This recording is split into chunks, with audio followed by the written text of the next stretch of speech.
Well, first and foremost, this is the rare opportunity for me to say thank you. I take that as a compliment, opposed to the opposite from that. You know what? I'm 47 years old. I've been traveling my entire life. I would come home to Toronto with stories of, just like crazy adventurous stories, and I think most people, like in my friend group, didn't believe me. So one day a friend said, like prove this to us. Bring a camera and show us. Don't tell us, show us. And at first I'm like, there's no way. It feels ridiculously uncomfortable holding a camera up in front of my face. But I tried it out in Brazil, and to my amazement, like one of my first 5 videos got 1 million views. And I'm like, wow, like people actually want to watch this. So like me going into what some consider dangerous neighborhoods is something I've done off camera. So I mean, like I've gone to war before I started a YouTube channel as a tourist, because when you've been traveling as long as me, you look for new places to travel, new adventures, etc. So I mean, travel is not new to me, although YouTube is fairly new. Tell me this though, and I think that I mean, you know how the media is. Media is all about sensationalism. Everybody wants the best story. They want to be on the top of the headlines and to have it first. But I don't think that I've ever heard anybody really and truly ask you, what brought you to Trinidad in the first place? Yeah, I think, and every country I go to, they ask me that question. I wish I had a better answer. The truth is I've been to 135 countries, and what made me go to any country is just like curiosity. I have Trini friends here in Toronto. I was always curious, like since elementary school. Right. I was curious. But I mean, on that given day, why did I come to Trinidad? It was just next in line. Right. So is it that you would have heard stories and heard different things about the country, and you said, you know what, let me come and experience this for myself? Yeah, again, I wish I had a better answer. To be honest with you, I never heard anything negative about Trinidad. I didn't realize the gang problem, until I touched down in Trinidad and I was walking on the streets. Right. When I think Trinidad, before visiting, I was thinking parties, carnival. I was thinking about good food, good people. Right. So I had no preconceived notion as to what I was about to experience. I like it better that way. Right. Like not knowing. Not knowing.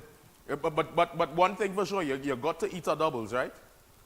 I ate a doubles yesterday, and it brought me back memories of Trinidad. So that has not changed one bit. But tell me something. You arrived in Trinidad, you started filming, you went to various different communities. What really stood out to you immediately when you started? Yeah, well, the people. I've been popular in Jamaica for some time. So even upon first landing in Trinidad, people recognized my face, my glasses. Yeah. It was love. Like, I didn't have any negative experience from people on the street. No matter if you're a nice little old lady or you're a gangster from St. Paul, it was love all around, all ages. I got nothing but love. And that's sort of what still stands out to me today in Trinidad, how much love and kindness there is in that country. Right. Now, I know that you would have gone into different areas. I saw that I saw the one with Duncan Street and Nelson Street and all these different things. And, I'm thinking to myself as a journalist, these are things I would definitely not do, in terms of go out there. But, I mean, to each his own, because at the end of the day, everybody knows in terms of where their calling is at, and you seem quite comfortable in your calling. But my thing is, yes. What is the process for you in terms of, I'm sure that you have content of things that you would not show. I remember hearing you, either it was an interview or you were probably on a YouTube live talking, and you were saying that, there are certain things where you would have warned the guys before, I don't think you should do this, I don't think you should do that, and they tell you, we're comfortable in showing this, because this is us, But in terms of, for you personally, what are some of the things that you where you would say, okay, I would show this, but I wouldn't show that. And then the real question after that is, what would be your end goal? Yeah, I take personal discretion often. I was in a Caribbean country not too long ago. I obviously won't name any names. They brought me to a cockfight where the chickens are fighting each other. Very like it's well known locally. I filmed for hours, and one man came up to me and said, like, if the government sees this, Right. we could all be in prison. Mm-hmm. And when I say you have my word, right? I deleted the footage on the spot. My intention is never to get people in trouble. My intention is to show the world an inside look that they might not often see. Like somebody asked me this earlier today, what's my goal, my agenda? Yeah. My goal is simply to document reality and let you choose to do whatever you want with it. Right. Some people will be offended. Other people, it will be an eye-opener. Right? I really have no agenda. My agenda is to go into the neighborhood, a country, a city, really with no preconceived notion once again. Like, let me use a quick example. If I was at an amusement park and somebody pointed at a roller coaster and said, 14 people died on this roller coaster in the last year, Right. I probably will not get on that roller coaster because I'm like, there's a high percent chance of something happening, right? So I look at it the same when I go into a community. I don't want to know what's happened there because it might hold me back from going, and it might dictate what type of questions I have. So I really go in with no idea at all. Right. Right. And I mean. So let me very quickly. Yeah. When I went to Trinidad and Tobago, and I landed in Trinidad and Tobago, and I walked to Duncan Street the first day, I don't know, I'm not overly religious, but I had never heard of Gang 6, Gang 7, Gang 8, Gang 9, Rasta, right. Muslim. I had never heard of that before. I never did any research. I did not know that even existed in Trinidad. Right. So you would have actually been educated when you arrived to understand the different gangs and the affiliations. I have two questions to ask you, but I'm really torn between which one to ask you first. But in terms of crime, you being there firsthand to see exactly what is happening, how would you describe crime in Trinidad? Bad. Really bad. A really big problem. With sort of no rules. Right? Like, I've been to other countries. Like, let's use Jamaica as an example. Crime is very high, but there are rules. Innocent people don't get victimized. Right. But I didn't find those same rules applied in Trinidad. There was a kind of no-rule barrier. So, Chris, just hold for me for a little bit. We're going to pay some bills, and when we come back, we're going to dive into a little bit more into this discussion. Guys, don't go anywhere. Keep it locked. This is Straight to the Point right here on Real TV. I have Christmas List with me live. We're going to pay those bills, and we'll be right back. Don't go anywhere.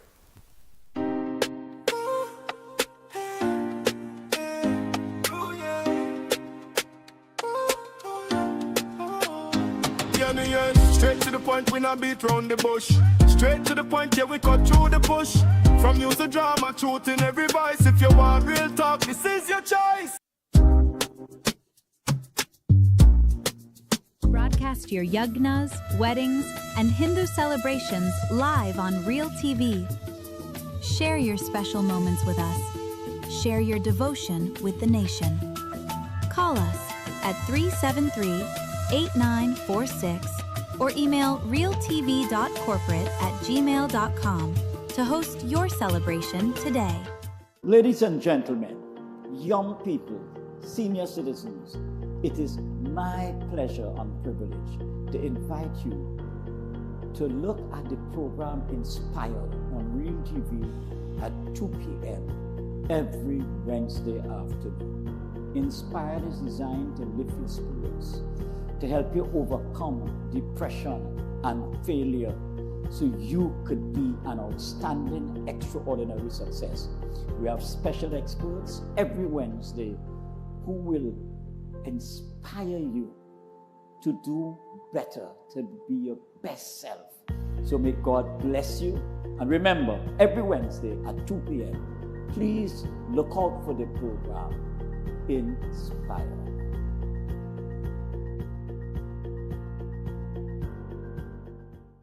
I am Walter Stewart, President of the Trinidad and Tobago National Council of Parent-Teacher Associations Incorporated.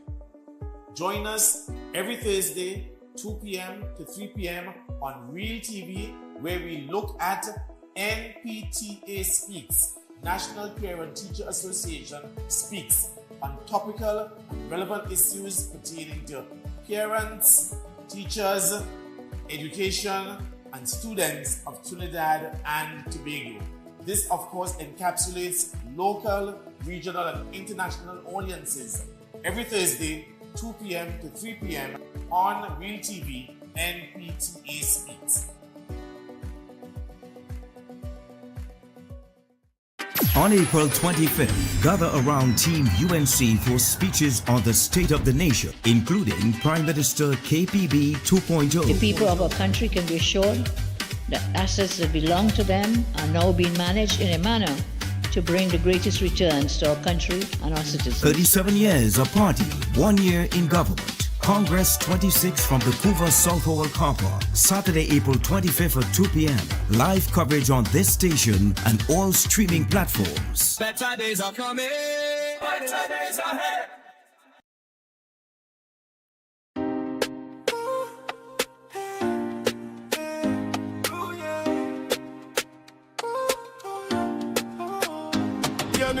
Straight to the point, we not beat round the bush. Straight to the point, yeah, we cut through the bush. From news to drama, truth in every voice. If you want real talk, this is your choice. Yeah, straight to the point, we not beat round the bush. Straight to the point, yeah, we cut through the bush.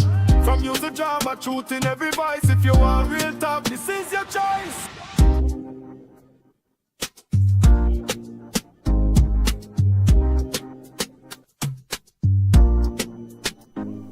We're back, and of course, for those of you all joining us, I want to say welcome and good afternoon to you. Right here, this is Straight to the Point on Real TV, the realest reel of all reels, and couldn't get any realer than real inside. So, of course, we're inside with Mr. Christopher Hughes, better known as Chris Liss. And, of course, we was having a conversation, and we were just discussing, and something came to me in terms of, Chris, I know that you've traveled the world. You've been to hundreds of countries. Has the crime situation, I mean, it would have been probably basically a surprise to you. Has it surprised you based on other countries that you've gone? I know you said that the crime situation is bad, where, you know, in other countries or in other places there are rules. And basically, Trinidad, I don't want to put any words in your mouth, but you describe it for me. Yeah, like the rules. You know, like crime exists all over the world, like we often hear. But I mean, like just using Jamaica as an example, there are rules. You know, there's what they call the Don. In Trinidad, they call them a Dan. The Don controls the neighborhood. Like the sad thing, what happens in Trinidad, and I hear it too often, is like innocent people. I know a couple days ago a child died. Like this type of stuff is like unheard of in a lot of different countries I visit.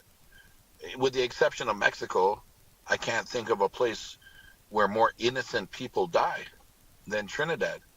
And it's tough to me because, look, I think I'm a good judge of character.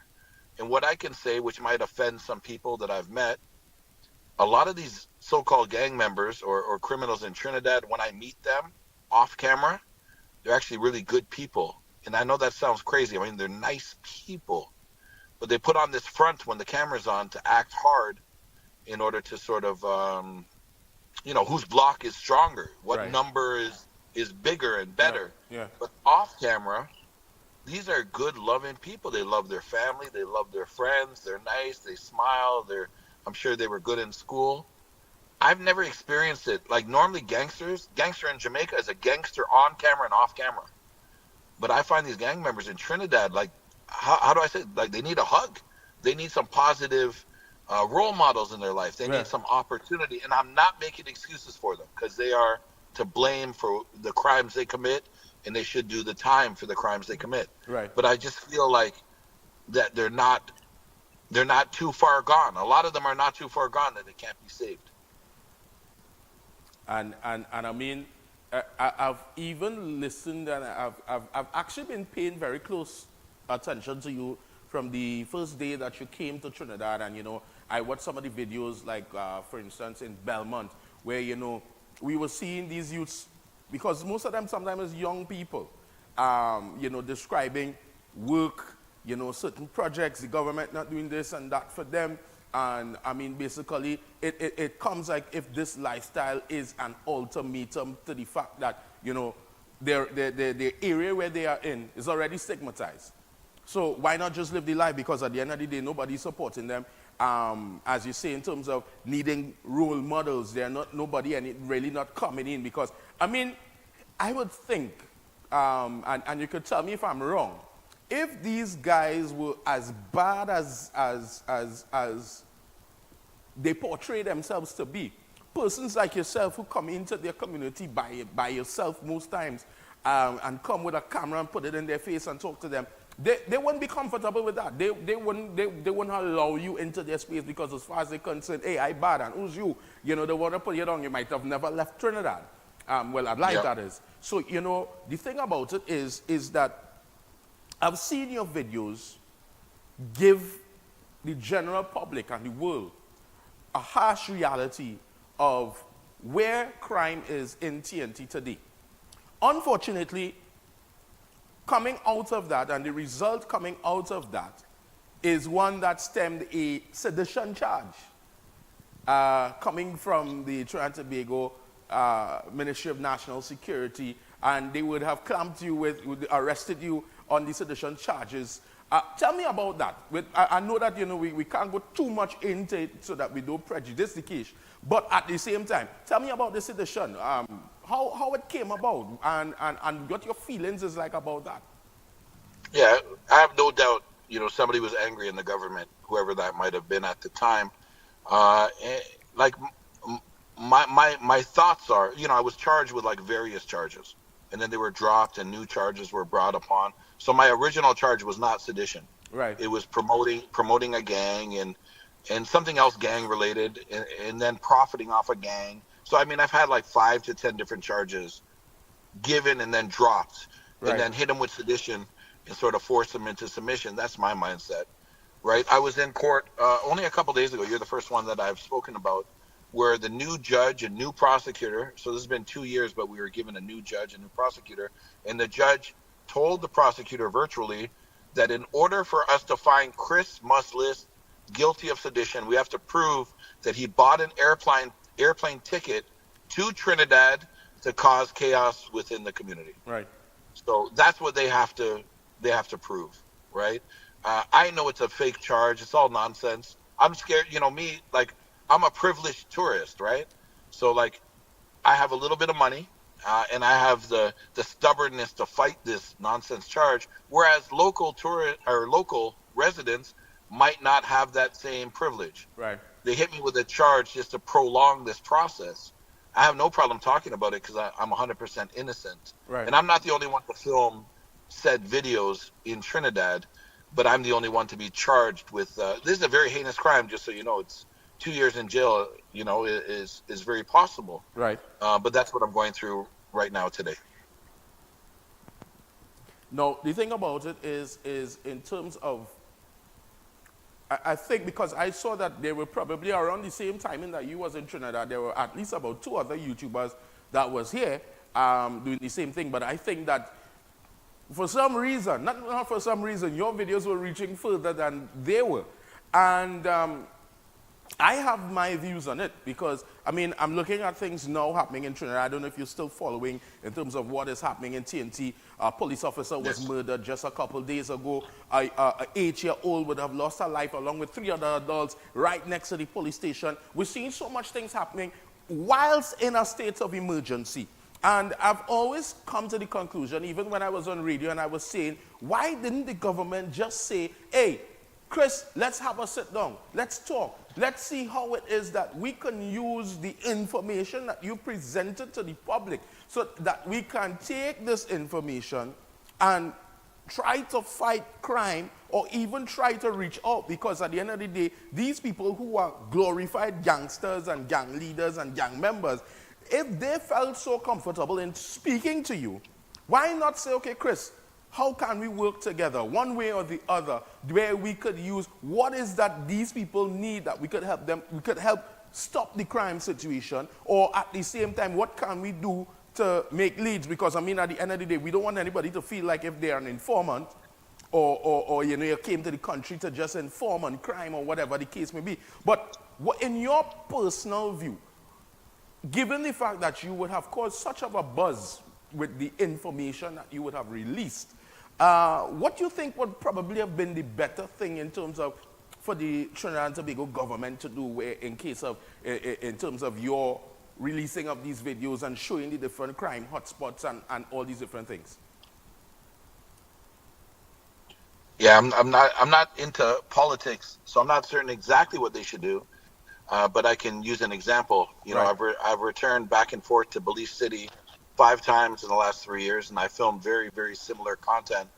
What happened is the University of Belize, the criminology, reached out to me and said, look, we'd like to have a conversation with you.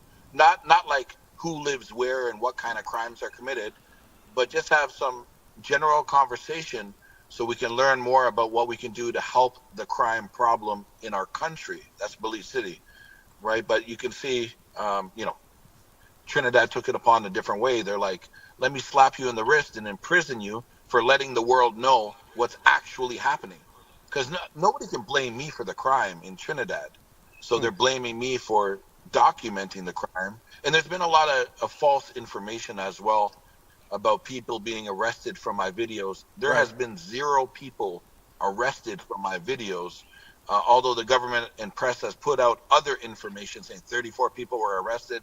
Complete nonsense. None of that is factual. I challenge anybody online or watching this video to find even one single person that was arrested, right? So that's not factual. Right. But they could have used my information. I do not work with the police. I've never been paid by any government. But look, my bottom line is I want peace in any country. So I even challenge your audience today. You know, I have a platform across social media. Over 1 million people watch my content. If you have any method or means for me to use my platform to help bring peace to the beautiful Trinidad and Tobago, I am 100% free of charge, open ears, ready to work. So do you think, though, that there is still room in terms of you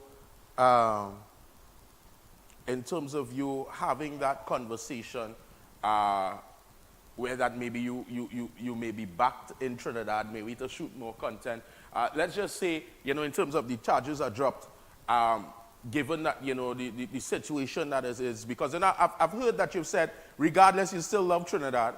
You know, Love it's a beautiful place, and I mean, me living here in Trinidad, Trinidad is a beautiful place regardless of the crime. But, you know, is there some kind of common ground? Because, I mean, we're not just only talking about YouTubers, you as a YouTuber, but there are many other YouTubers who will come here, and they may just show the glitz and the glam and the thing of the country and not the realities of it.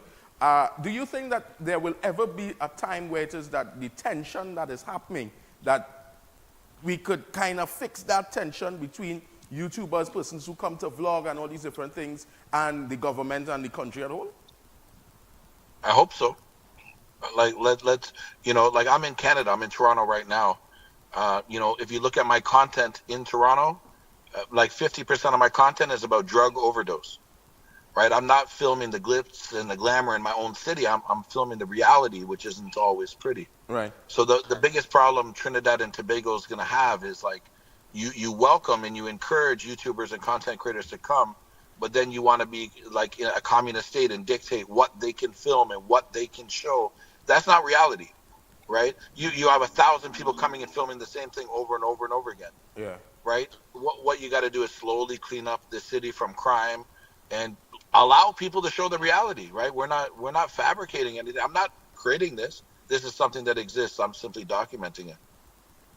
Beautiful. Chris, I want to keep you for just about 5 more minutes, but I need to pay some bills. And when I come back, I'm going to give you the last 2-3 questions, and then we'll wrap up. Guys, don't go anywhere. This is straight to the point right here on Real TV. We're going to pay some bills, and we'll be back.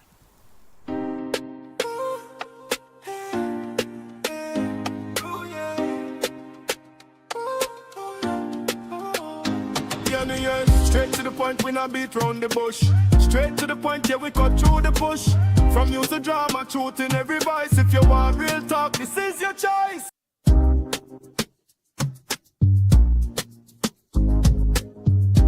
$599.95 for this circular saw. This is the total 1400 watts, 7¼ inch circular saw. Proper power, 1400 watts pushing 4800 RPM. So when you're cutting, it's actually cutting. Clean cuts through board, framing and ply, no struggle. Adjustable cutting depth and bevel cuts up to 45 degrees for angle work. It comes with a 24 teeth circular saw blade and an extra pair of carbon brushes, so you are ready to go.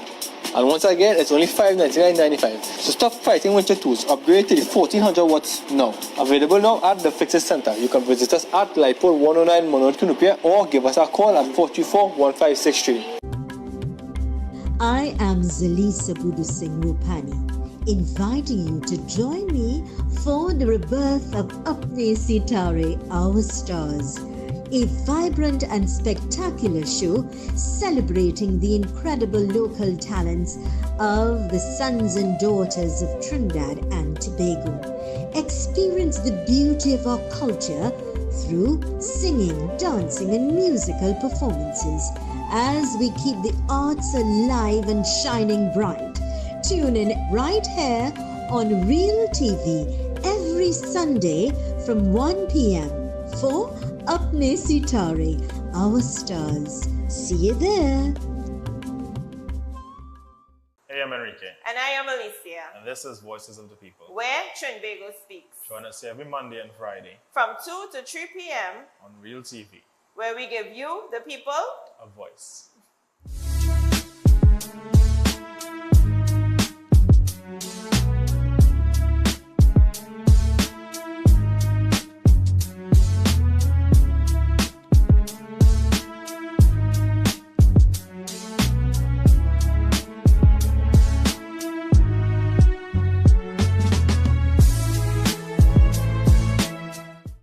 On April 25th, gather around Team UNC for speeches on the state of the nation, including Prime Minister KPB 2.0. The people of our country can be assured that assets that belong to them are now being managed in a manner to bring the greatest returns to our country and our citizens. 37 years of party, 1 year in government. Congress 26 from the Couva South Hall car park, Saturday, April 25th at 2 p.m. Live coverage on this station and all streaming platforms. Better days are coming. Better days ahead.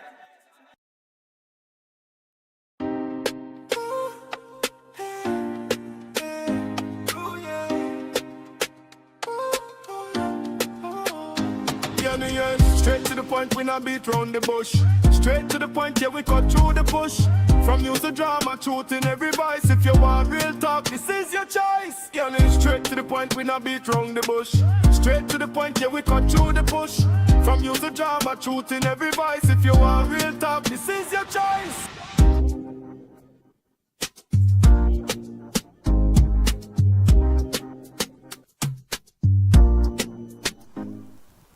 We're back on the inside. This is Real TV, straight to the point. And of course, we are here and we've joined with Mr.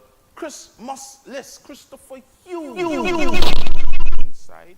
And of course, Chris, you know, there's so much things, and I think that for some reason, I feel like you are misunderstood in terms of your content. I've seen articles published about you. You know, there has been some sort of sensationalism. Would you rate, out of all the countries, how you would rate Trinidad out of all the countries that you've been to in terms of experience?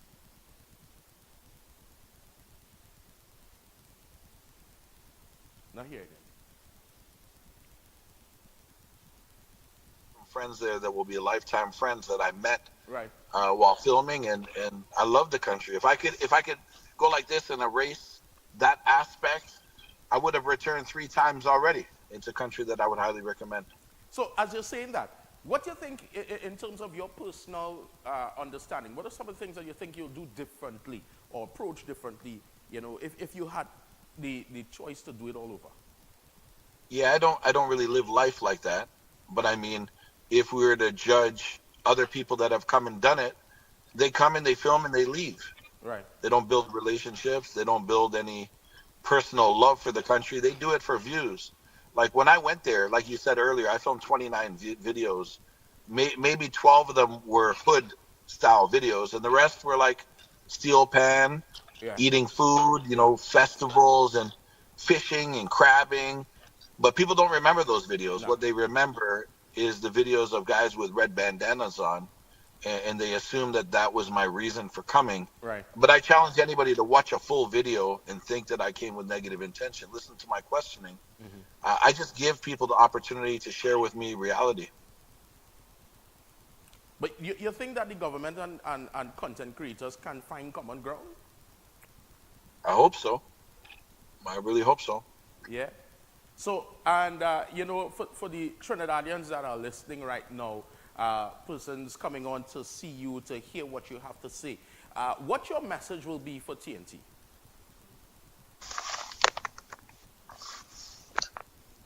I hope things get better. I don't want to watch the news and see crime and murder and such happen. But Trinidad itself is an amazing country. I was just talking to a friend, like Trinidad, I put Trinidad up there with Jamaica. Like Jamaica is one of the travel destinations for tourists in the world. Look, I'm loved in Jamaica and I love Jamaica. But if I were to put the two together, I would say tourists would have more fun in Trinidad than they would in Jamaica, right? Like, that's how much I love Trinidad. So although something negative has happened to me, it's still a country that I would recommend, and a country I hope to build a new relationship with when my charges are dropped and I'm found innocent of this crime.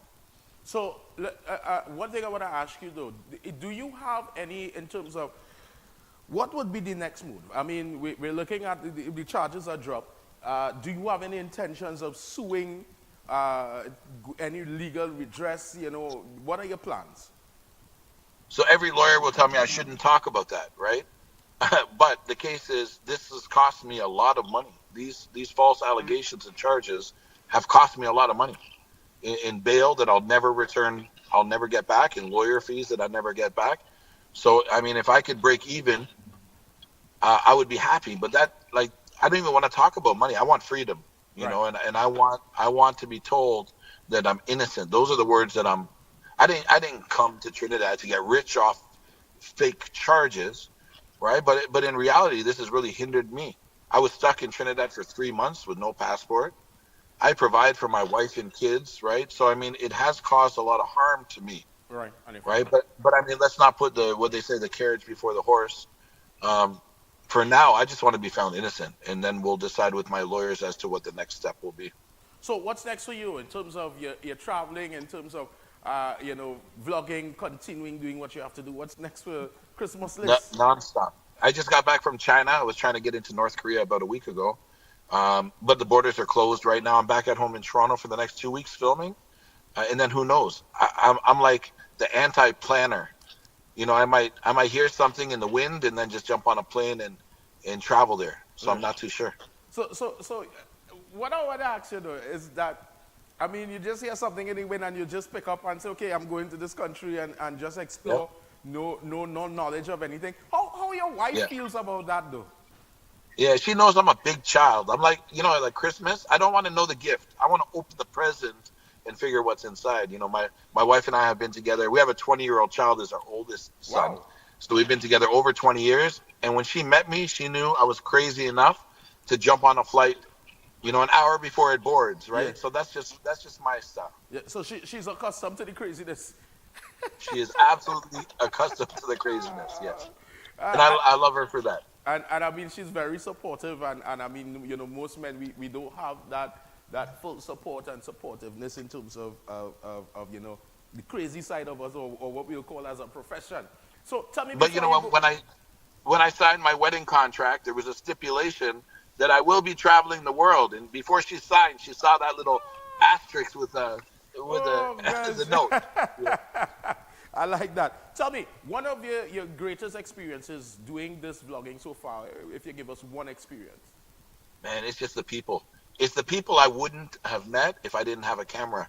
Because, you know, having a camera is almost like a permission to enter areas that I would not be given permission.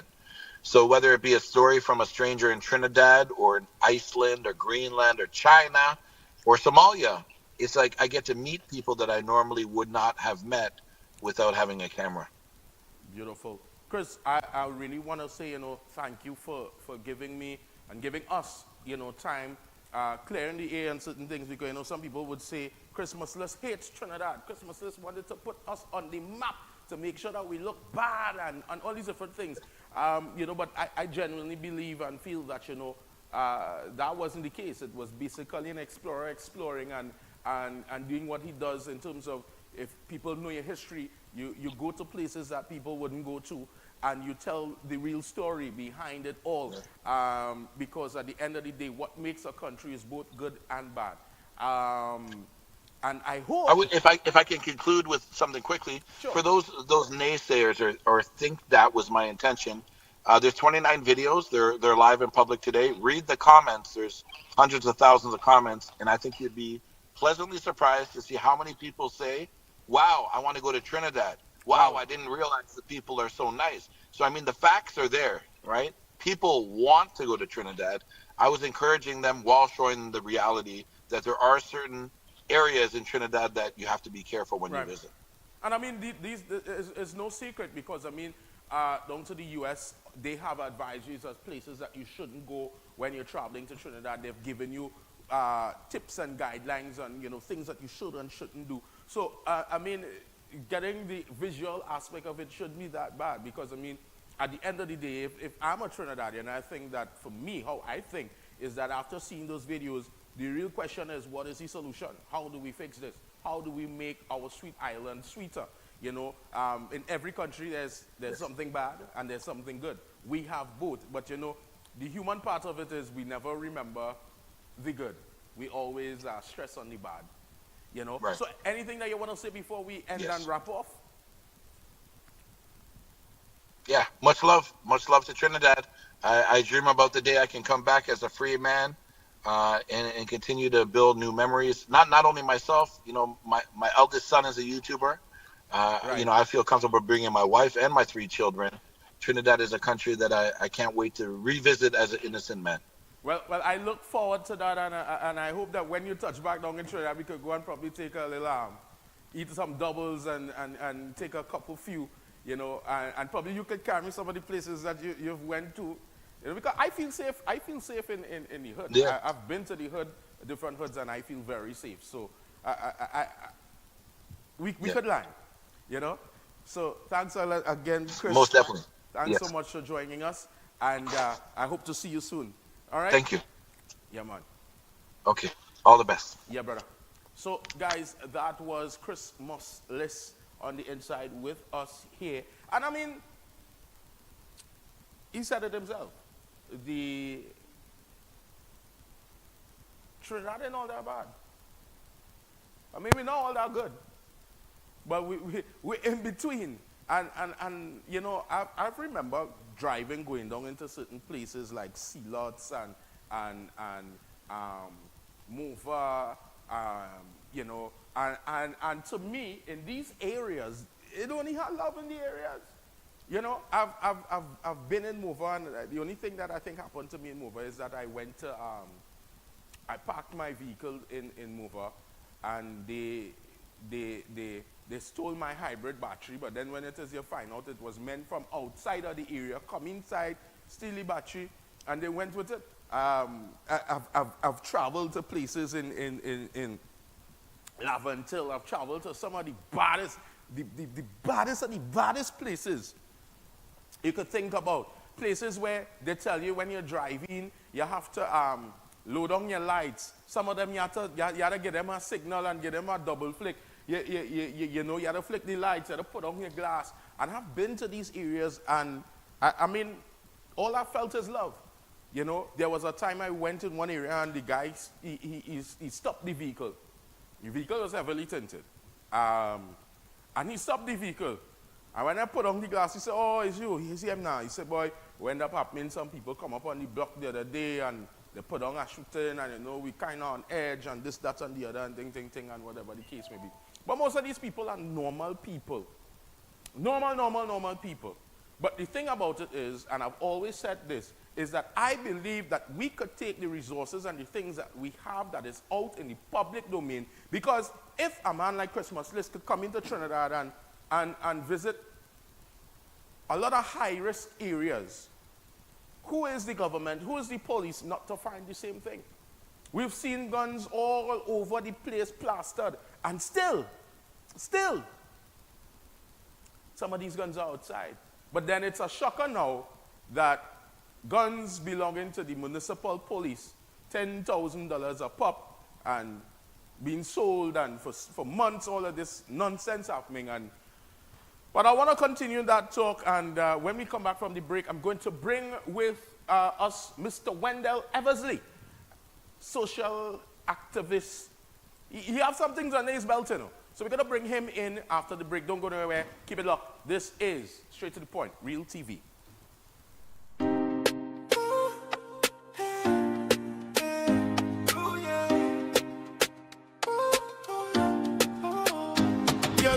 Straight to the point, we not beat round the bush. Straight to the point, yeah, we cut through the bush. From news to drama, truth in every voice. If you want real talk, this is your choice. On April 25th, gather around Team UNC for speeches on the state of the nation, including Prime Minister KPB 2.0. The people of our country can be assured that assets that belong to them are now being managed in a manner to bring the greatest returns to our country and our citizens. 37 years of party, 1 year in government. Congress 26 from the Couva South Hall car park, Saturday, April 25th at 2 p.m. Live coverage on this station and all streaming platforms. Better days are coming. Better days ahead. Hello, everyone. I am the Reverend Clifford Rawlins, minister of the Diego Martin United Church and a published author.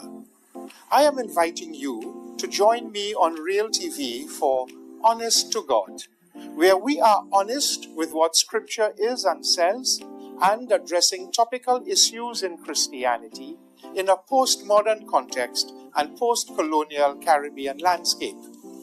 Provocative, controversial, stimulating, and above all, openly honest. Every Tuesday at 2 to 3 p.m. right here on Real TV. God, I'm coming clean, honest to God. On April 25th, gather around Team UNC for speeches on the state of the nation, including Prime Minister KPB 2.0. The people of our country can be assured that assets that belong to them are now being managed in a manner to bring the greatest returns to our country and our citizens. 37 years of party, 1 year in government. Congress 26 from the Couva South Hall car park, Saturday, April 25th at 2 p.m. Live coverage on this station and all streaming platforms. Better days are coming. Better days ahead.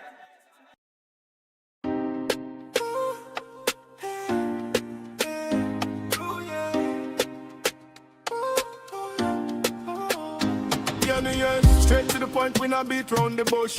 Straight to the point, yeah, we cut through the bush. From news to drama, truth in every voice. If you want real talk, this is your choice. Yeah, straight to the point, we not beat round the bush. Straight to the point, yeah, we cut through the bush. From news to drama, truth in every voice. If you want real talk, this is your choice.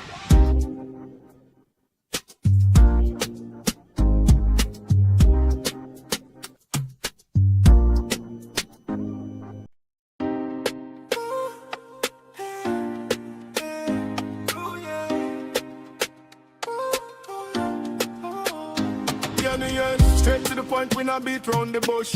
Straight to the point, yeah, we cut through the bush. From news to drama, truth in every voice. If you want real talk, this is your choice. Yeah, straight to the point, we not beat round the bush. Straight to the point, yeah, we cut through the bush. From news to drama, truth in every voice. If you want real talk, this is your choice.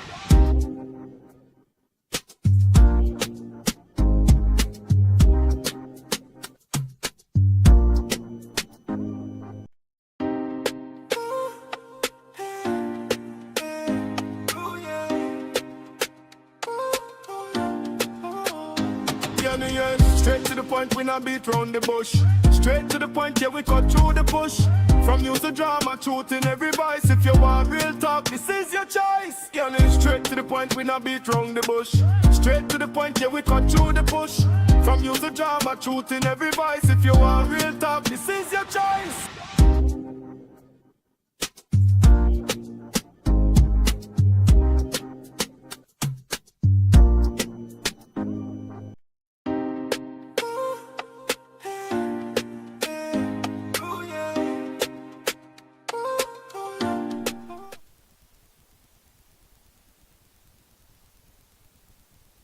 ENT. And as promised, I said that, feeling weird, boy, I ain't have no cord on me, nothing at all. So it is a pleasure to have with us this evening in studio, Mr. Wendell Eversley. Well, first to begin, welcome to the show, brother. Nice having me. I must commend you, though, on a lot of the work that you've been doing. I saw, I would say it as a win with the doctor the other day, rallying with her, when persons would have given up. You're steadfast and you stayed strong. Tell me a little bit, though, because, a lot of people may see you on lives, they may see you on social media from time to time. They'll see you on press briefings. Some may know you for certain hats that you wear. But exactly who is Wendell Eversley? Wendell Eversley is a down-to-earth person. Right. A person who loves helping people. You see, the name of your program is Straight to the Point, right? I grew up in a village called 13 Mackenzie Street, Frederick Settlement, Carroll. Right. It's a community where majority of the people who live there are East Indian. And I partake in that community. We had a temple, a mosque, a Catholic church, an Anglican church, a Presbyterian church, a Baptist church, and the 7 days Adventists used to keep the church in the community center on Saturday. Right. So going up there, my mother had us partaking because I never grew up with a father. Right. 13 of us. Right. Right? Right. Mother alone. And one thing she taught us, that we must love our neighbors as we love ourselves. And she used to make us take part in all religious activities. Muslim religious activities, the Presbyterian, the Catholic, the Hindu, the Baptist, and the 7 days Adventists. Right. Because I used to go Saturday evening, Saturday morning, we go to the 7 days church. Right. Saturday morning, we go to the temple. Okay. After the temple, she making sure we go to the Presbyterian church. So you had an experience of everything? Everything. Wow. I know what is Matikora, I know what is Lara. Right. I know how to celebrate Kata Puja, right? Celebrate the Diwali Queen. I know what is Bandara. Right. So I know the full works. I know about the Auti, I know about the Pausat, I know about the sweet rice. Yeah. You name it. And I know about Lipin. You know what's Lipin? No. Well, then it's in Caroni. People under the house was dirt. Right. Right? Before they cast it. Before, yeah. We used to go in the savannah, pick up the cow dung and mix it in a tin. Right. Put dirt and water and mix it, and we take that and we plaster it underneath the house. We liquid from one end to the next. other, to the next Okay. end. And when the Hindus are now having their puja and the prayers, family will go and get that and pay the house. Okay. Right. So I grew up knowing a tradition of everything. Right. I Right. take part in the Baptist feast. Right. Mother Fanny at Right. the church. Right. Right. And then we had Mr. Job also who used to have this thing. And so I grew up in a village where I know the East Indian, the Africans, we mixed together. Yeah. And it didn't have like how we have to see it today. A lot of racial divide. Yeah. It didn't have all of that in your time. Everything was allowed. No, I remember when we had in the village somebody going to marry. How they invite you, they go and give you the rice, colorful rice, Right.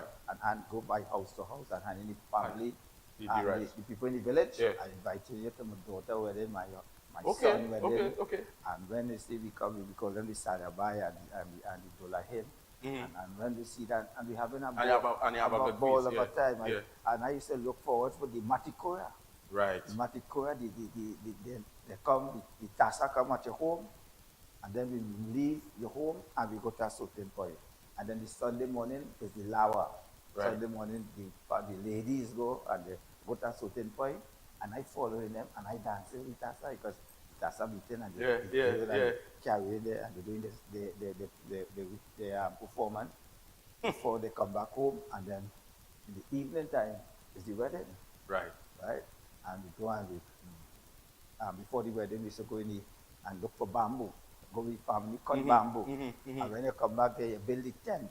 Not like we see you have tent now. You come and you put. Nah, usually- long time you build it yes, with the bamboo and the galvanized. and the okay. Bamboo and the galvanized. Put the bamboo used to be the post. Right, and you just take the And you galvanized take the galvanized again. and, and you build a nice tent. Wow. Right? And Wow.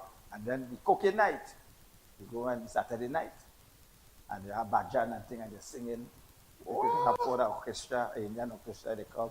Right. And we having a ball for the cooking night. What I would And have we been watching everybody how they're cooking the bus up Mhm, short. mhm, And mhm. it will be amazing. I would have loved to be around in that timing, but you know, it begs me to say then that probably you going to all the different churches, the mosques, the thing, would have probably been aiding you in one of your biggest experiences, which would have been in the 1990 coup. Yeah. You know, surviving that, living to tell the story. You know, what that did for you.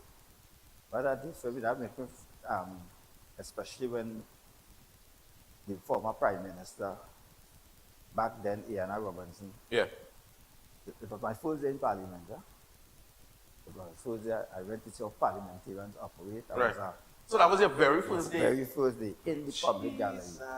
as a civilian. Right? And I never thought I'd have been held hostage, Yeah. a human shield. Right? It was one of the most terrible day in my life, especially the Friday. Yeah.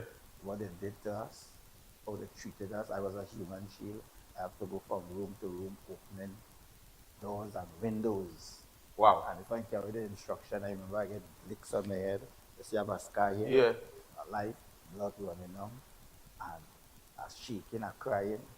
I remember the guy who was guarding me, could be about 15 to 16 years. Slim guy, Wow. big guns. And he said, look at you, he's a big man. And I wasn't a big man. I was only 19, going on 20. And mixing the tape.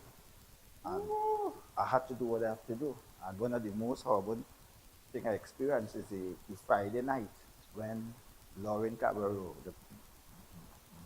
actually dragged this woman in front of me, blood coming out the side of her belly, and she watching me in my eyes, grasping for breath, and I could not have helped her. And she bleed to death. Right?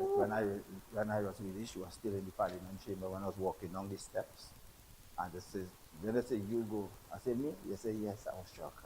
I thought I'd have never come out alive. Yeah.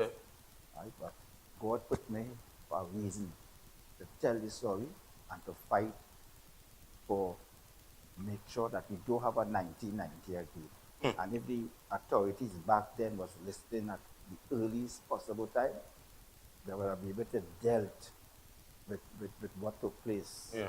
Because it takes 20 years for the type of commission of inquiry. 20 years. After the situation. After, yes, and over 20-something people get murdered. And up to today, being recognized what took place. I remember going to Washington, America, in Manhattan, and I watched how the president, how the opposition, the Democrats and the Republicans come together, especially with the attack on the World Trade Center. Yeah. And every year they come. And Yeah. they pour aside because the country was under attack. Yeah, it was under siege. Over 2,000 something people die. You know, every year there's read out those people's names. And right here in our country, every year begging the president, I begging the prime minister, let us don't forget 1990. And what we see today is a repeat. Yeah. What we see today, because in 1990 they blew up a police station. Right? They actually went and blew up police headquarters. And Right. now what we see a couple of days ago, they went into a police station, right? Killed a policewoman, and went with up to now you don't know the amount of The guns and all these things ammunition, that is because they missing. hear him talk that the patient diary, Yeah. they couldn't find it. They hear talk they couldn't find the inventory. So wow, a lot of things are that going on, and I know what mainly painful, it happened under a state of emergency. Yeah. But you think that we are digressing? I mean, from you experiencing, I think probably one of the most intense moments in your life as a citizen, as a patriot, and then, I mean, you know, from just going into the parliament to visit and to listen, and then from that, you know, being a hostage, and then now it is how many much years later, you did us an inquiry 20 years later from the coup, and then, you know, we're now in 2026, police officer has lost her life, a family member as well. Yeah. Something that I know that you've been an advocate in terms of fixing crime, fixing TNT, a better Trinidad and Tobago. And I mean, now we're at a position where it almost looks like if it is back at square one. Do you think that Trinidad and Tobago has improved from the 1990 coup? Or is it that we are still in the same position today? I would say if that had dealt with the saw when it now starts, they could have get a cure. Right. And I would say, and if you follow after 1990, how the politics in this country, right, run, both parties went to bed with criminals. Right. I have seen PNM's problem, UNC is not the solution. Right? And I have been saying that for the past 12 years. Right. PNM the problem, UNC not the solution. Because when we look at it and we see how leaders meeting with gang leaders, right? We all remember the meeting at, I think it was Radisson, it was not Hilton, Holiday Inn. Right. Right? Patrick Manning, they say have a meeting, you meet with certain gang leaders, then they hear about sitting, they always feel, gang leaders, somehow they feel that they have to meet with these people, and these people have a say in encouraging people to come and give them the election. Yeah. Yeah. And that comes with consequences. And if you don't deal with that play, and you look to stem it out, because plenty of these social programs they have, they hear talks that how they give them to community leaders. But if community leaders taking these social programs and using it properly, it will benefit the community, but they hear they're not using it properly. They're using it to buy guns, right? Where all these guns coming from? We don't manufacture gun here, right? We do not manufacture gun here. So the guns coming in here illegal. I always say when drugs come in a country, guns come. Right. Right? But the drugs don't remain one point. If the drugs remain one point, there's no use to whoever bringing it in. Yeah. But it comes with guns, and they give the guns to the hands of the wrong set of people, and it's there where you see the crime get out of hand. And politicians always feel that they must have some sort of people with a big question marks over their head around them. Right? They must walk. We see it. We see it on both sides of the fence. They see the kind of people they'll be walking with. Right? And they just call them and they say, boss, when you go, you have to take it to the boss and you can't come in this area. Yeah, you have to go to the boss and the boss start proof. And this is what we encouraging. Right? And I think that the police service in our country, yes, right now, the public perception of the police in this country called Trinidad and Tobago is very low. Right? The public right now don't trust the police. Right. And when you see we have reached this stage, and they're telling us, and the police commissioner telling us, we must trust the police. But when we see what the police doing, how could we say we could trust the police? And when you see we reach a stage where the public members, law-abiding citizens, quick to go to the police and lodge a complaint or tell the police, this is wrong, what's going on in our community, this is wrong. And then them realize that why I go in there, what time I walk back out the station, I could hear a call that somebody do me something. But, no, sure. But how we will get rid of this? You know the only way we can get rid of this? We have to see ourselves first as a Trinidadian and Tobagonian. Do you know how we can get rid of this? We have to stop saying these party members till we're dead. Right? We support our party, fine, but we must support the country first. And we must put people who will build, right, to make sure that whatever policies they put in place, it shouldn't be for your party, it should be for the benefit for the Trinidad and Tobago. Because when you win an election, yes, your party win because according to our constitution, who win the most seats form the government. So that's why we have a government and an opposition. But even so, somebody don't vote for you, right? They're still a Trinidadian and Tobagonian, and you have to come together and don't sort of victimize that person because he didn't vote for you, right? In order for you to get that person to vote for you, you have to show that person is a member of parliament or a prime minister for all that. And that's what we are not seeing in this country. What we are seeing is that people just want to rule and be, your party win, you appear them, I suffer you for the next 5 years. You the UNC, I suffer you for the next year. You don't vote, I suffer you for the next right? But in order to get these people, to encourage them, and just doing things to benefit Trinidad and Tobago, eventually they will come across to you. And we are not seeing that. And is that what's hurting our country today? That's very true. Too much petty politics. Sometimes, and you know, people that's vexed with you. If you talk out, and you have a friend, if you say you have a friend in the UNC, you better talk in my government. Where you coming by me for? You're the victimizer based on your opinion. Or if it's a PNM, and you better talk, why you coming here for? They don't want to hear you. And then after, and they're carrying pettiness, small talk, and they're carrying news. Imagine big men. You can say something about your party. You can say something wrong. And then after, you know what, it's hurt me to know that I have big men who is accountant, lawyers, doctors, supporting this nonsense. Supporting this nonsense. It goes full circle. Yes, and they see them playing. And if something is wrong, you can't, because you cannot see a wrong, and that's what hurting this country today. Hurting because of the hate, because we don't have love, right? Because we if you're going to talk out, they will call you all sorts of things. And I'm sure you must get blows when I get blows. I get accustomed to it, so I don't think when I put out a post, I say I report of my page.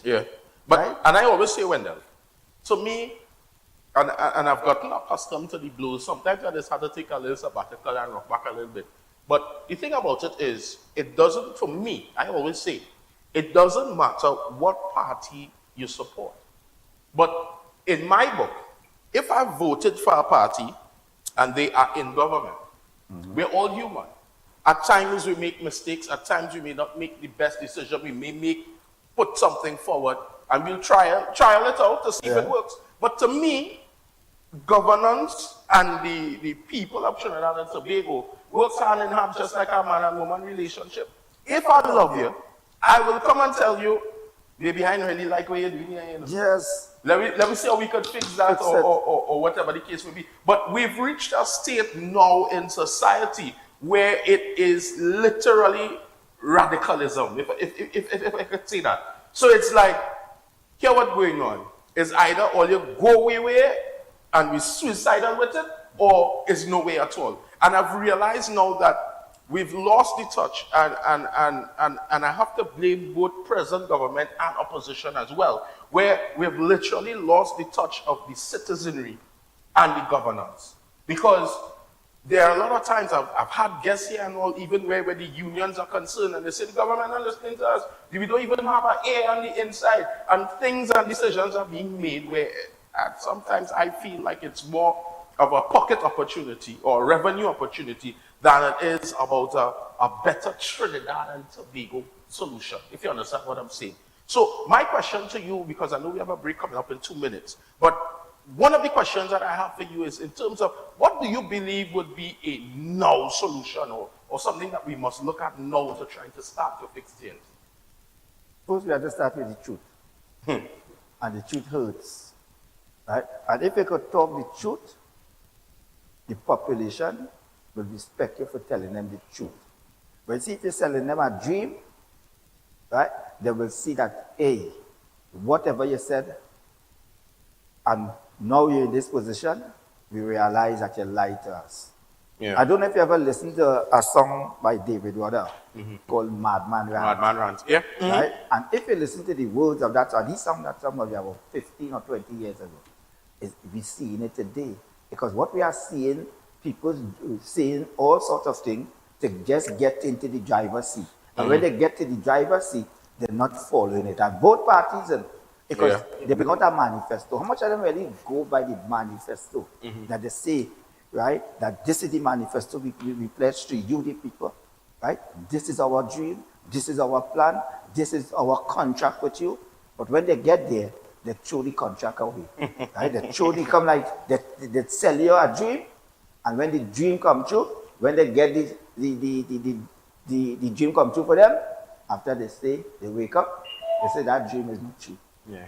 Right? And then after they do something different. Yeah. And when they do something different, then after you will see the fanatics, right? Because if you talk out on it, the fanatics will come at you, right? They will say, where you was for the past 10 years. Yeah. For the past 10 years, you was talking out against it. Because You was talking out because you were better men. And what we are seeing, a lot of programs that former government start, when a new government comes, they stop it, both past and present.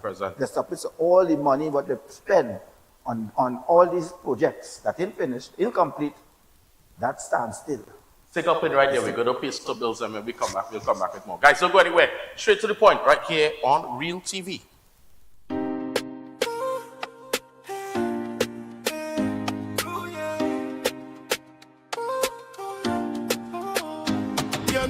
Straight to the point, we not beat round the bush. Straight to the point, yeah, we cut through the bush.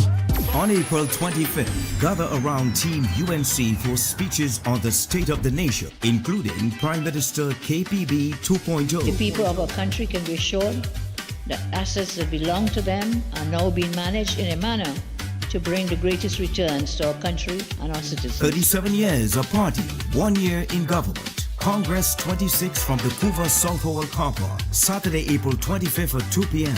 Live coverage on this station and all streaming platforms. Better days are coming. Better days ahead. Real TV, where we keep it real all day, every day. If you're loving the entertainment, the news, and all the content we bring, then don't just watch, be part of the movement. Follow us on every platform you use: Facebook, Instagram, TikTok, YouTube, you name it. Share this with your family and friends, your group chat. Let them know Real TV is the new wave. Real TV, news, entertainment, information, bringing reality to you.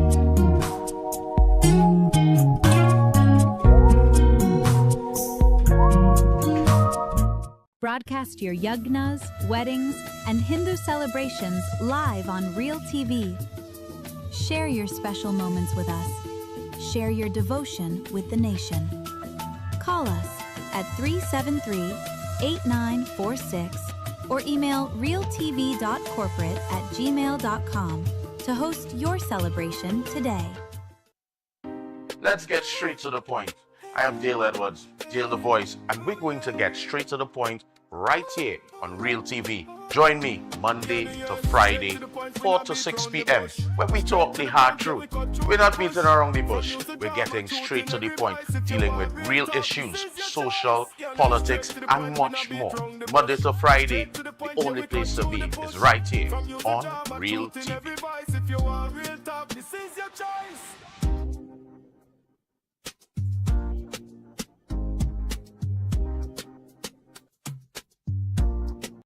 On April 25th, gather around Team UNC for speeches on the state of the nation, including Prime Minister KPB 2.0. The people of our country can be assured that assets that belong to them are now being managed in a manner to bring the greatest returns to our country and our citizens. 37 years of party, 1 year in government. Congress 26 from the Couva South Hall car park, Saturday, April 25th at 2 p.m.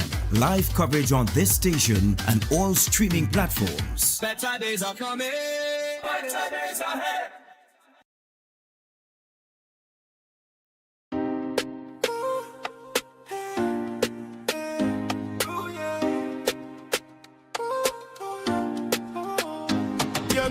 Straight to the point, we not beat round the bush. Straight to the point, yeah, we cut through the bush. From news to drama, truth in every voice. If you want real talk, this is your choice. Yeah, straight to the point, we not beat round the bush. Straight to the point, yeah, we cut through the bush. From news to drama, truth in every voice. If you want real talk, this is your choice.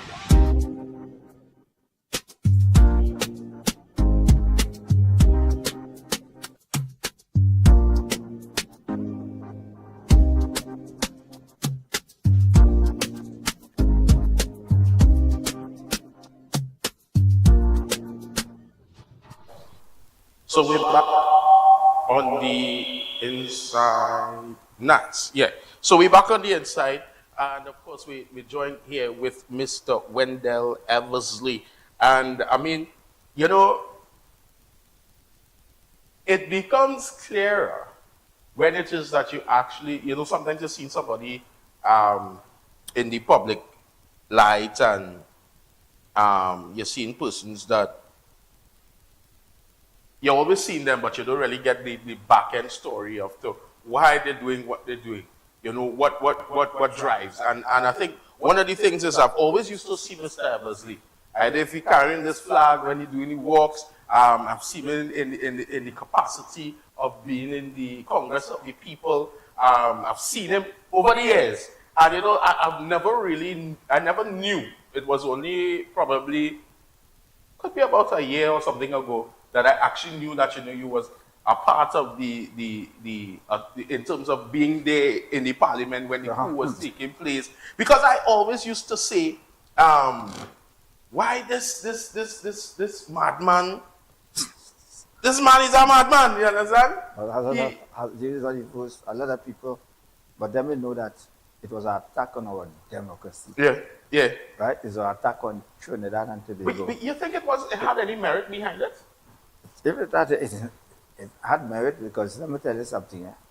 Back then, what we are seeing today, because when NAL took office after 30 years, the country was in a recession. Right. Not only the country, the world. Right. And the measures that the former government, headed by A.N.R. Robinson, had to take, right? It was some harsh measures. Right. People would recall the 10%. They recall COLA. They would recall that how a lot of people had mortgages and all kind of things to pay. Right? Jobs. Right? Robertson said, half a bread is better than none. But, right. Cut salaries. Right? And then you had the restructuring of Jude the Lid. Right? Jude back then, people also call it, which is the same thing as Dr. Eric Williams Darling. Right? And then when they come with LID, Labor Intensive Development Program. Right. And with the LID now, they have the estate rehabilitation of estates, abandoned estates. They would take that and say, let me start a plant local, eat local foods. Because the other year you stop apples and grapes and all thing for Christmas. Right. So people thought that these measures they were paying down was harsh. And then, then public servants wanted their money. And Robertson talked about, we don't have the money to pay. And they went to the IMF, and then the union kicked up a storm. Right. And then people started to protest, people started to march. Doctors, nurses march, policemen and all march around the White House. And then all that you see intensify, and then boop, we come another coup. Right. A coup. So, so we mustn't forget Sopo, with David Abdullah and all of them. And then we had Canon Nolly Clark, right? But what the population gets, so when back, this is what they say, I don't have proof of it. They said the former leader of the Jamaat, Abu Bakr, they say he take advantage. Right. He see all this, so he thought, right, let me see how we could overthrow an elected government. Right. And thought that when the stages attempted coup, thought the population would have run on the streets and ball, Baka. Right, to bring him into... Yes, so you'll be like a hero. But nobody did that. Yeah. Nobody did that, right? I remember a person said, we don't need outside forces, we could deal with our internal. Right. He goes with it internally. It so happened, they come and they sign an amnesty, everybody get to leave, right? But do you know from the Saturday morning about 11 o'clock, they started to call Mr. Robinson when they were saying, hey Robinson, they started to call him Mr. Prime Minister, right? The bravest thing I ever see is the night when they tell him to say your government overthrow and they resign as Prime Minister. And they give him this talkie to thing to the outside forces. I know he said the opposite. He said that torturers and murderers attack with full force. Well, I thought I'd never see the daylight. Yeah. And then they hear something hit in the parliament, the whole parliament shaped like a earthquake. You see a whole bus, right? So they show you the firepower was out there to deal with them on the inside. Yeah, what they have in the inside. Yeah. And if there's any storm, I remember Abdullah, who was in charge of the Billah Abdullah, who was in charge of us in the parliament, who was in charge of the Jamaat. He said that night, he said, put a gun to everybody's head. Gun pointed at me, right? And he said, we only stormed the parliament. Kill everybody. Right? I didn't give up hope. I didn't give up hope. But coming back to the point where you asked, I said, if I only come out, I have to fight for this country. Because hearing a man saying he'd rather give us his life instead of giving the country into the group of terrorists or the group of gangsters. And he make a stand for the country. And what we are seeing today, and every year you say, I just always say we must not have a 1990 again. Yeah. I said the first year I did the first anniversary in 1991, I run from Arima to Port of Spain. I call it Run for Freedom. And the reason why I call it Run for Freedom, I will tell you now, when they released me, and they said turn in by the army, tell you turn right and left. You know when you reach on Abercrombie Street? Yeah. And they say, you go there.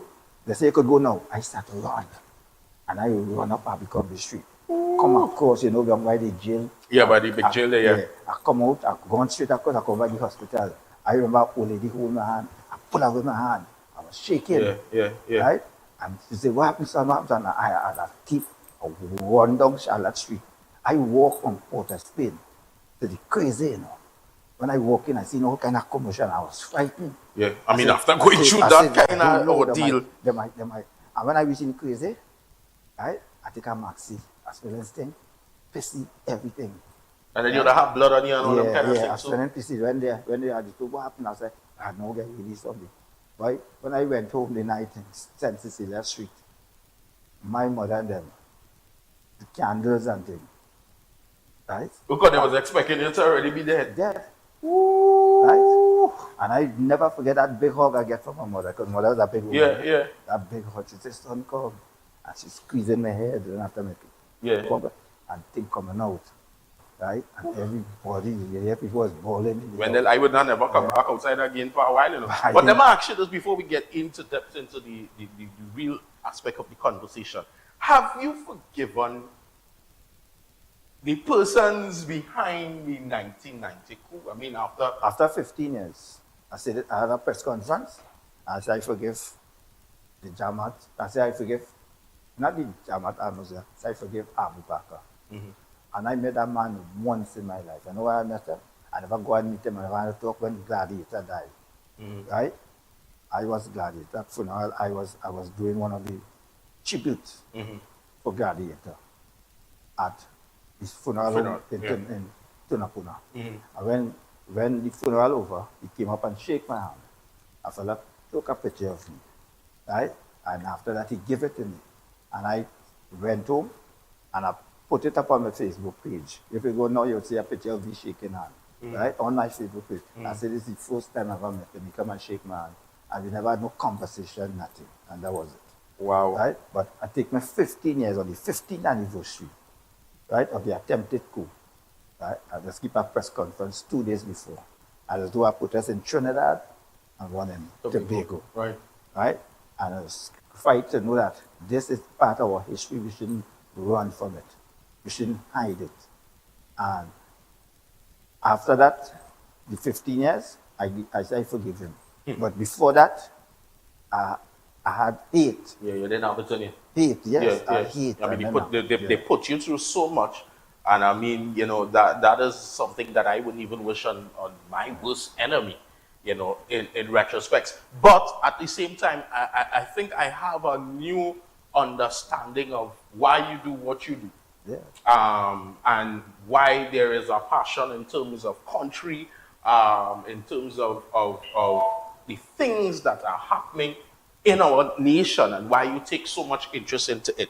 So what I'm going to do, we're going to pay some bills, and then when we come back, I know yesterday you were outside the parliament with a press conference. Yeah. And I purposely did not listen to the press conference because I say, you know what, I'm going to ask Eversley today what that was all about. And of course, you know, where we could go from here. And, you know, I have about 2 or 3 other things that I want to ask you. So, guys, stick and stay. Mr. Wendell Eversley, I think you deserve a little medal and thing to you. But we will talk about that when we come back. Stick and stay. This is Straight to the Point right here at Real TV, Deal the Voice. Well, I'm here. So we're going to pay those bills and we'll be right back.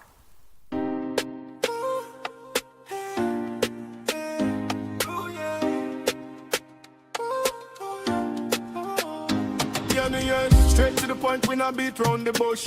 Straight to the point, yeah, we cut through the bush. From news to drama, truth in every voice. If you want real talk, this is your choice.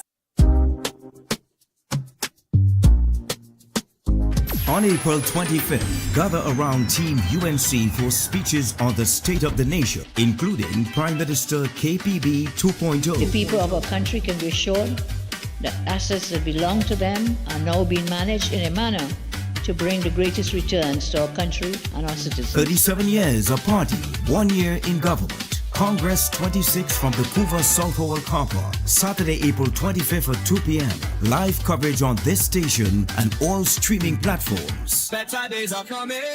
Better days ahead. For dry goods, bar supplies, and all your favorite beverages, visit Suku's Limited, located at number 70 Queen Street, Marabella.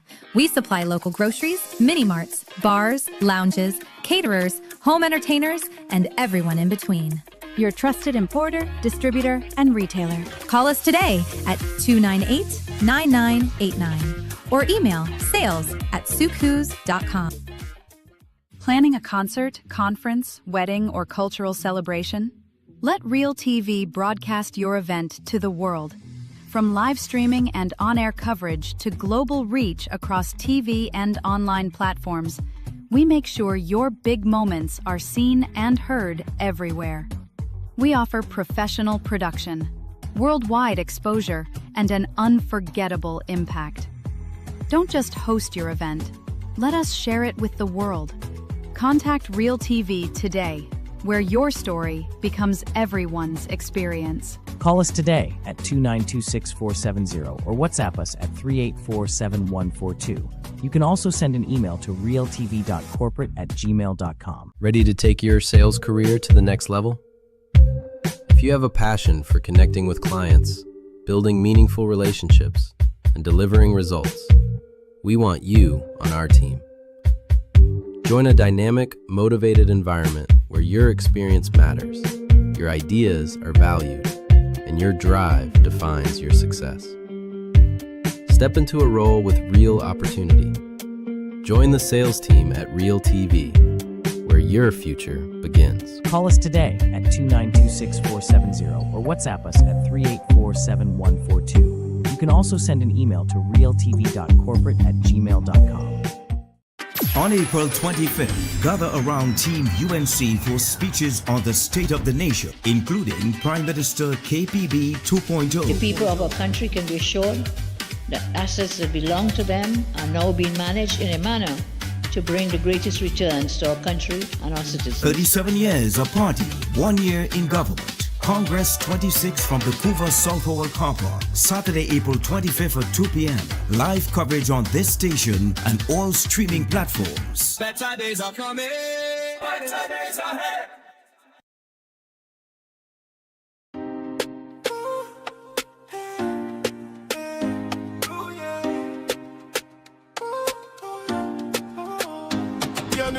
Straight to the point, we not beat round the bush. Straight to the point, yeah, we cut through the bush. From news to drama, truth in every voice. If you want real talk, this is your choice. Yeah, straight to the point, we not beat round the bush. Straight to the point, yeah, we cut through the bush. From news to drama, truth in every voice. If you want real talk, this is your choice.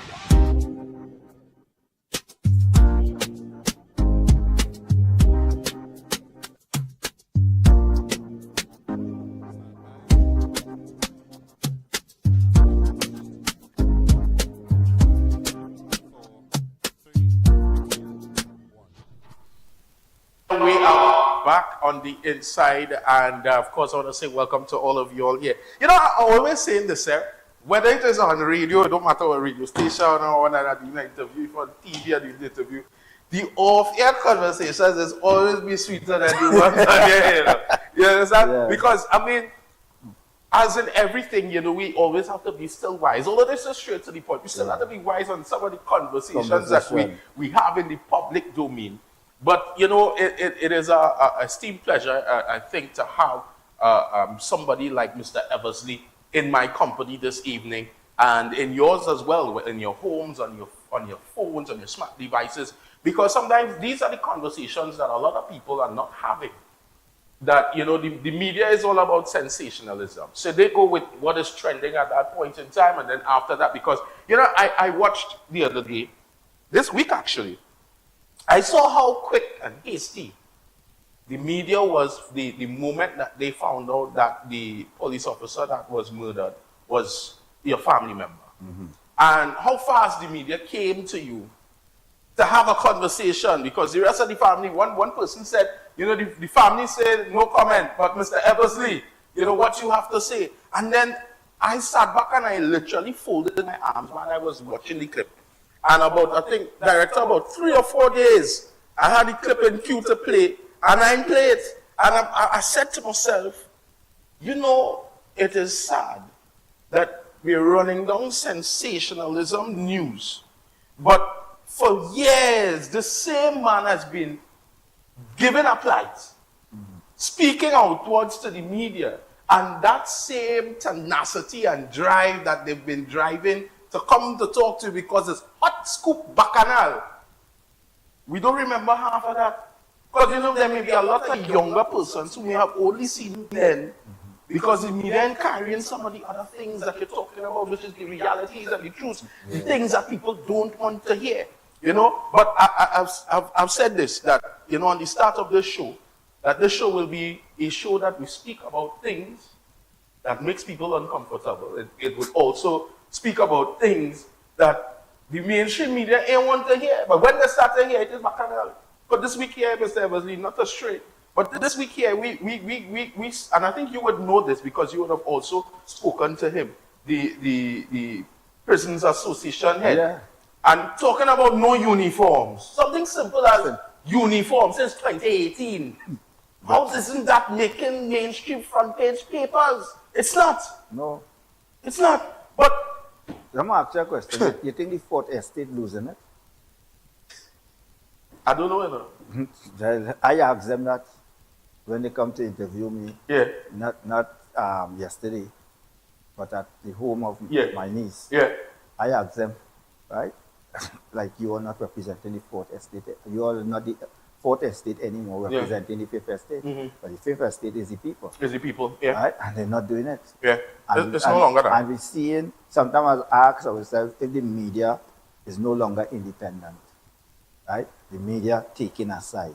Yeah. If the media is divided between political parties. Yeah. No, I have to be careful, but at the same time, I really don't care. The media has sold themselves out. Yes. I distance myself from being a part of the media because most times, and I think you would have experienced it as well, when we come out and talk the truth, there are people that will come up to buy you. They will come up to put up barriers to shut you down one way or the other. I've been victim of, you come out on the radio and you start to talk thing and then all of a sudden you get 2 weeks home, you know. Because one of the bosses called the boss and put the boss head between a rock and a hard place and say, "Hey, what's going on? Take out that man." Yes. Because he talking X, Y, and Z and we don't want that right now. Or tell he take it down or we will take away sponsorship. And right now because they have media houses in our grip. Right now a lot of media houses are not a lot. All the media houses are making no money. None. If you don't have a mainstream show and you don't have good corporate, private backing and ads and sponsorship, you're under pressure. I know some media houses, we still have a nice studio here. When it is, look, when rain fall, that up a bucket here, because they can't fix the studio. Yes. Water for so. You understand? And they're fighting to make money to employ people. And then, of course, you know, well, we have this whole unemployment thing that is going on now where so many people on the breadline. But the media, and I understand too why there's some people that sell themselves out there. Because when you're working in a media environment, as a host, as a personality, if you have no sponsors, when there are no money, yes, you're doomed. So better go and shake hand and wine and dine with a politician who at the end of the day go give me a little 30,000 here, a little 20,000 here, and they go end up like my friends and them like TC and Heavy and thing, and you know, they come and they talk. So I pay in that, but I'm a partner, but at the end of the day, I'm not vexed with anybody doing what they have to live. But at the end of the day, there must be a line between we are living and your truths and you're defending the nation. Yeah. Because it's important. Yeah. Yeah? But you know what I'm glad to say, you know one of the things I don't like? Especially calling the nurses and banning them to a political party. I will tell you why I will not support that. Right.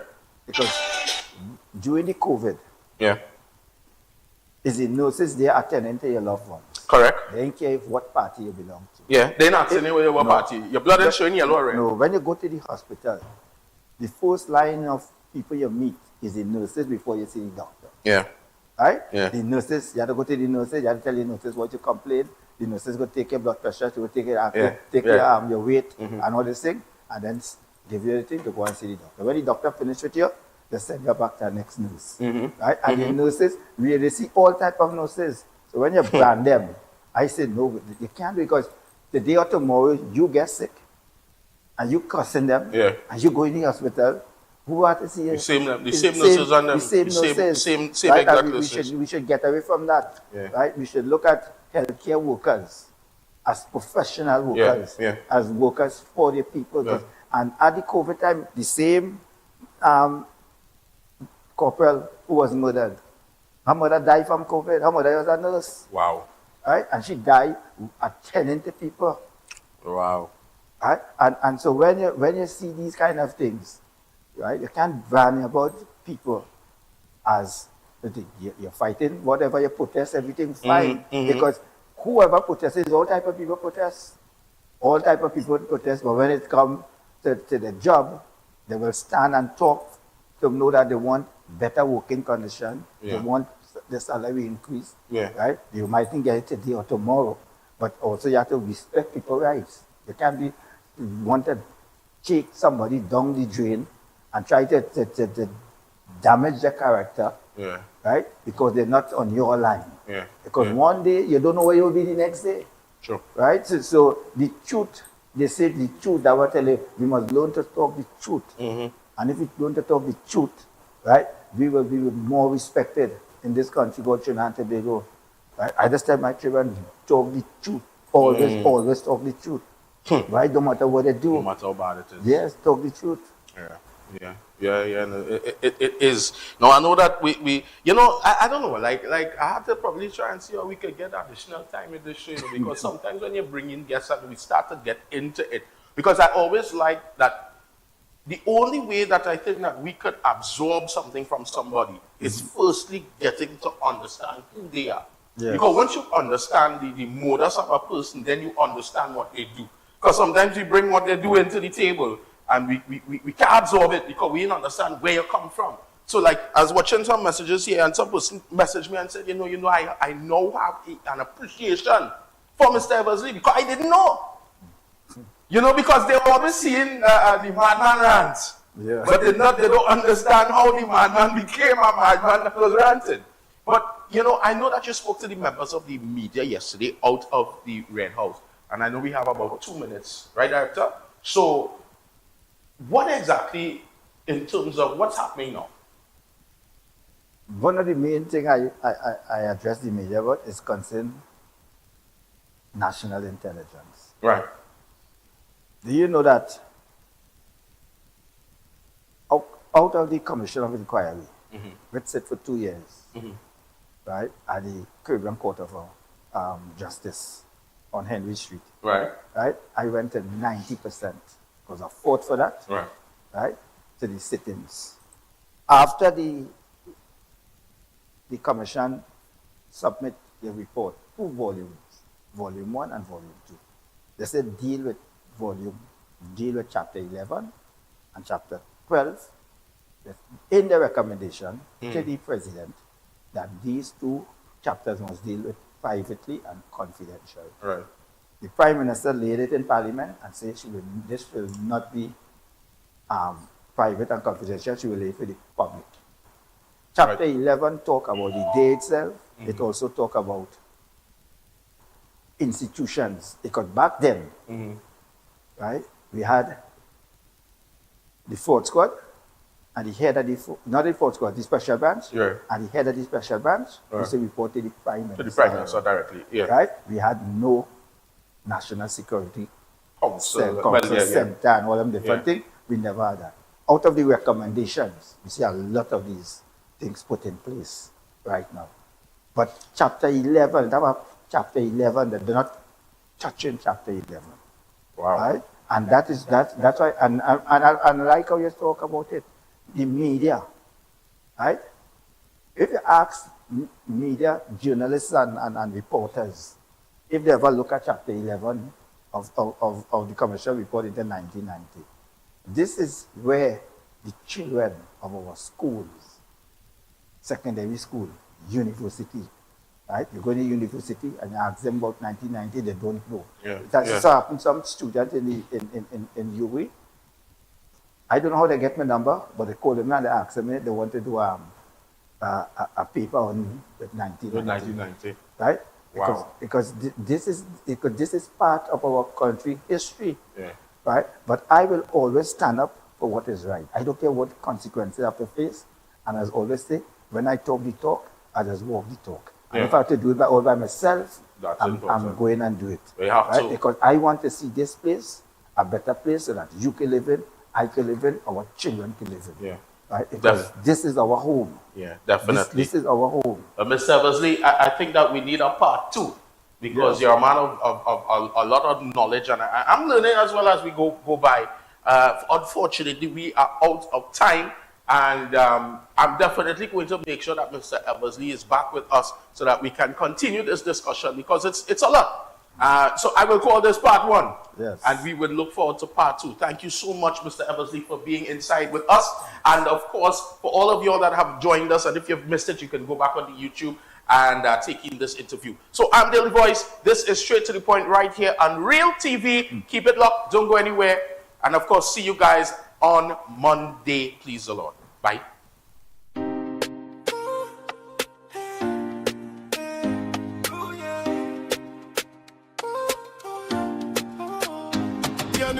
Straight to the point, we not beat round the bush. Straight to the point, yeah, we cut through the bush. From news to drama, truth in every voice.